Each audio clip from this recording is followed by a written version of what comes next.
Good morning and welcome to UPSC Made Simple. So we are in the news that we can use series. Today is 13th of July. This is the Hindu newspaper. The first news that we can use is the brief history of time.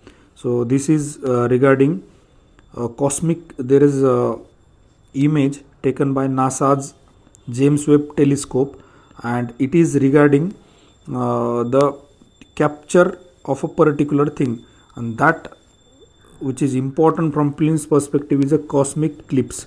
So what is cosmic eclipse? Basically these are the areas of star birth. So remember only this thing whenever you see the word cosmic eclipse, areas of star birth, it is important from prelims perspective. So this is James Webb Space Telescope of US, and it is one of the largest telescope in the world, and it has taken this image in infrared, and the camera used was near infrared camera. So remember this infrared, right? Nothing more than this is important. Next is again very important news that ministry takes up transgender pilot's case. So we'll see basics of this particular case. So this news is important for sociology optional. Again GS1 society part. Then again essay and ethics, you can use the same case. I will discuss how you can use it in essay. So this is regarding transgenders, right? So this is Adam Harry. So is a 23-year-old trans male, and he was denied license by DGCA. This is authority which gives license for commercial pilots, right? So he was denied the license by DGCA, and that was taken care by the Ministry of Social Justice and Empowerment, and it said it is a very discriminatory, it violates the law of the rights of the transgender people. So that should be revised, and ministry has given separate guidelines to revise the things for transgender and trans male person in particularly. It has again asked the DGCA to sensitize its officials towards transgender and to be gender neutral, right? So this was the brief introduction of this news and case. So how you can use in essay? So whenever you will see any essay, particularly with respect to woman, with respect to gender, right? So you can introduce your essay directly with this. You can briefly discuss, this is a person, he has finished his exams, he has cleared the practicals also, now he is ready to take his license as a commercial pilot, but suddenly this person is denied the license by DGCA, which is authority for giving this license, and the reason mentioned is not like he has some lacunas, he is in test, or he is scoring less in the test, but he is a trans male.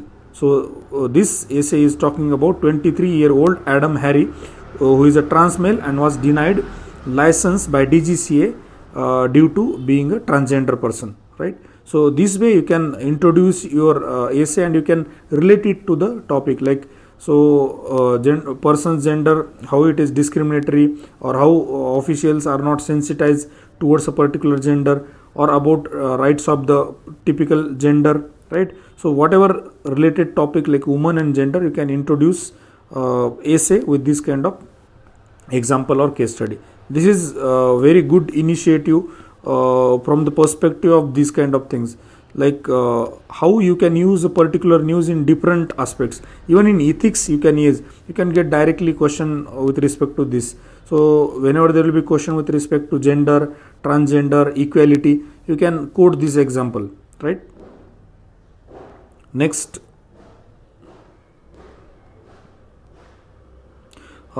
is rightful challenge. So this is a issue with respect to Twitter and Ministry of IT, right? So we'll just briefly go, what is the issue?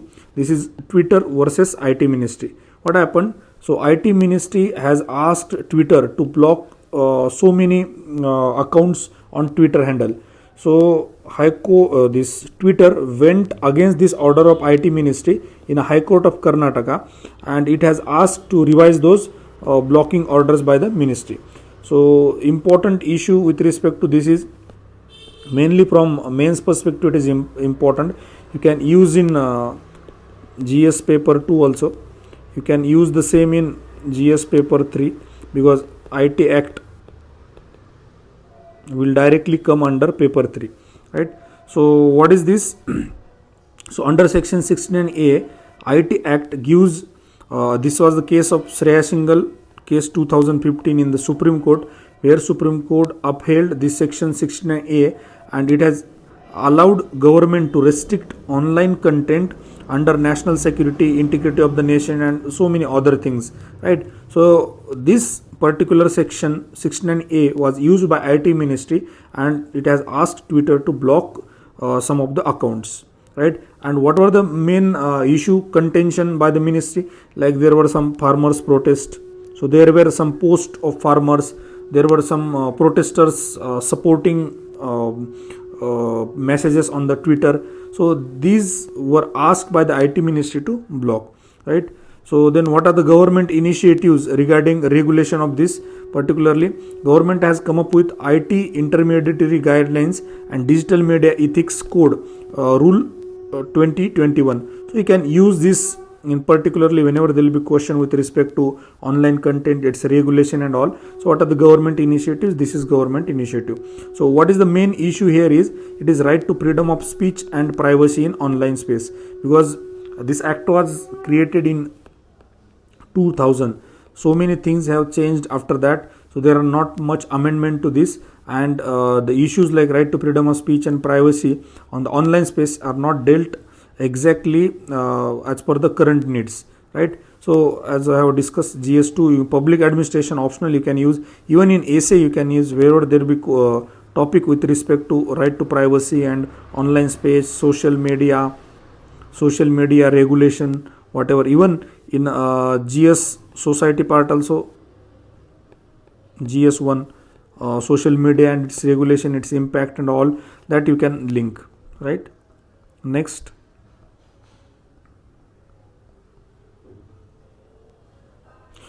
is again very important for mains GS2, even public administration optional.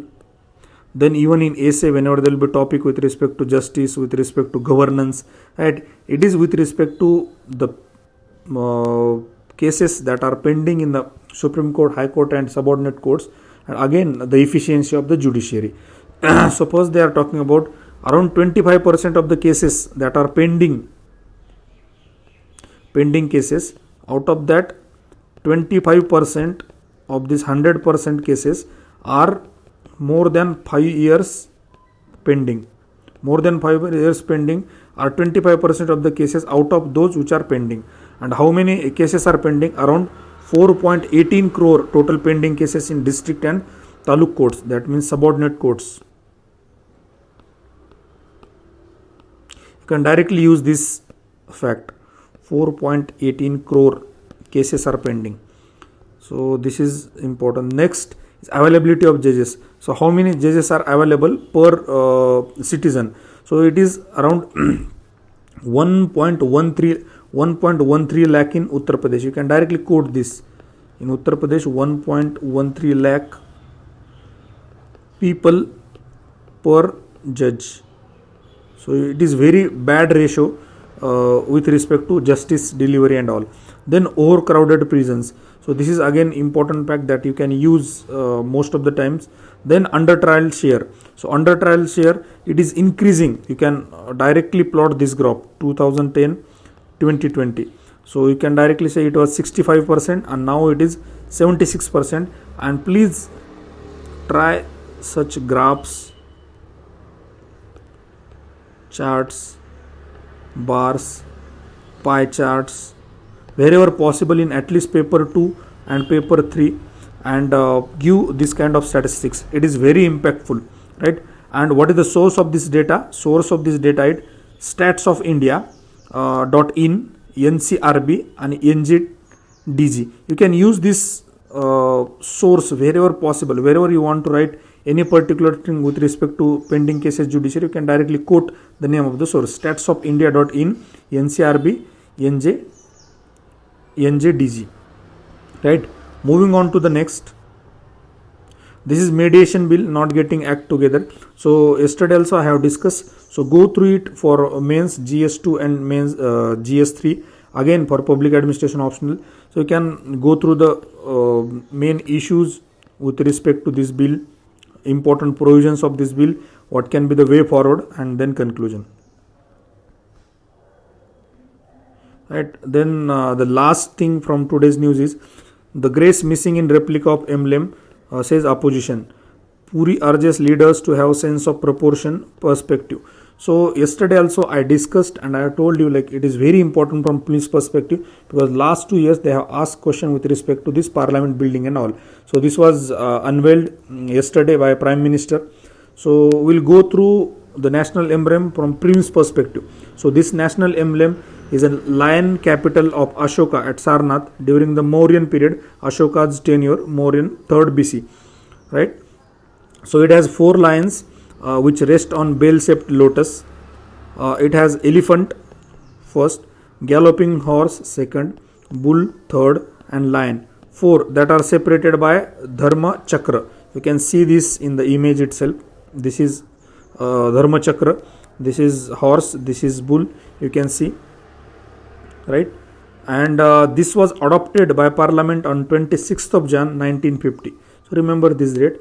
And again there is a National Emblem of India Act 2005. They can give statement like it is not backed by statutory or it is backed by a statutory act. So just remember there is act which has punishment around 2 years of jail, around 20,000 rupees, right? So again the stone used for this original national emblem at Ashoka Sarnath was taken from Chunar and Mathura for this Sarnath national emblem or this lion capital, right? Then it is Satyamev Jayate is quoted on this particular national emblem, and that comes from Mundak Upanishad, and this was UPSC 2014 prelims question. So they directly ask Satyamev Jayate is taken from which of the following? So this is the Mundak Upanishad. And in 2D representation of this national emblem on original copy of the constitution, 4th lion is left out. So there are only 3 lions. Remember this interesting fact, right? So thank you very much, and you can join our Telegram channel and group where I will post different important things from the prelims and mains perspective. So thank you and have a nice day.